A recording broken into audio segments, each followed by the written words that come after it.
ৰাতিপুৱা 3:30 বজাত মই ক'ত কি খাই আছো আপোনালোকে গম পাইছেনে বাৰু? ময়ে যদি আপোনালোকক নকওঁ আপোনালোকেনো কেনেকৈ গম পাব মোৰ কথা? হয়, মই আহিলো ৰাতিপুৱা 3:30 বজাত গুৱাহাটী ISBT লৈ। আৰু আমাৰ ধেমাজি বাছ ড্ৰাইভাৰ দাদা এজনৰ হাতত মায়ে আমাৰ কাৰণে বস্তু অলপ দি পঠাইছিল। আৰু বাছখন সোনকালে পোৱাহি কথা আছিল, কিন্তু কিবা প্ৰব্লেমত অলপ লেট হৈ গ'ল। আমাৰ ৰৈ ৰৈ আমনি লাগিলে, সেইটো কাৰণে ভাবিলো কি কিবা এটা খায়ে লওঁ, পেট চেট একদম পকাই গ'ল। ওচৰৰে দোকানবোৰত পুৰি ঘুগুনি বিকি আছিল, আমি বোলো এনেই ৰৈ থকাতকে আমিও পুৰি ঘুগুনিকে খাই লওঁ। আৰু গাড়ীখন অহা পাছতে আমিও বস্তু চস্তু লৈ গাড়ীত ভৰালো আৰু এতিয়া আমি ৰুমলৈ বুলি ওলাই দিলো। আপোনালোকক ৰুমতে দেখামগে। আৰু ভিতৰত মায়ে কি ভৰাই দিছে একো গম পোৱা নাই, বিৰাট বেছি গধুৰ হৈছে। ভাবিলো কি ইয়াৰ পৰাই এটা এটাকে বস্তুবোৰ আমি ওপৰলৈ নি থাকো, মানে দুইজনে দাঙিও নিব নোৱাৰো ওপৰলৈ, যিহেতু ষ্টেপ বগাব লাগে। আৰু এইফালে মায়ে দি আহিছে ঘৰতে কৰা সৰু সৰু আলু, আৰু এইফালে দিছে বিৰাট ডাঙৰ ডাঙৰ ঘৰত কৰা লাই, আৰু এইফালে জাতিলাও দুটা দিছে।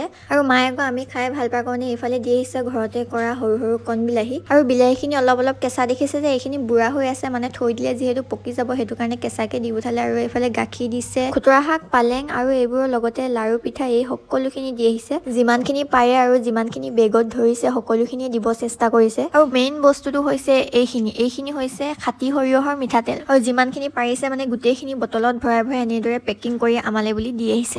আৰু এইখিনি হৈছে তেল পিঠা দেই, মই খাই বিৰাট বেছি ভাল পাওঁ। আৰু ইয়াৰ লগতে আকৌ মায়ে দি আহিছিল ঘৰৰ পৰা কেঁচাকে দি আহিছিল মাছ, মই ইয়াতে আহি ফ্ৰাই কৰিলো। আৰু দেখিছেনে আপোনালোকে কিমান বস্তু দি আহিলে। যদি আপোনালোকে ভিডিঅ'টো চাই ভাল পালে তেনেহ'লে প্লিজ এটা ফ'ল' কৰি যাব।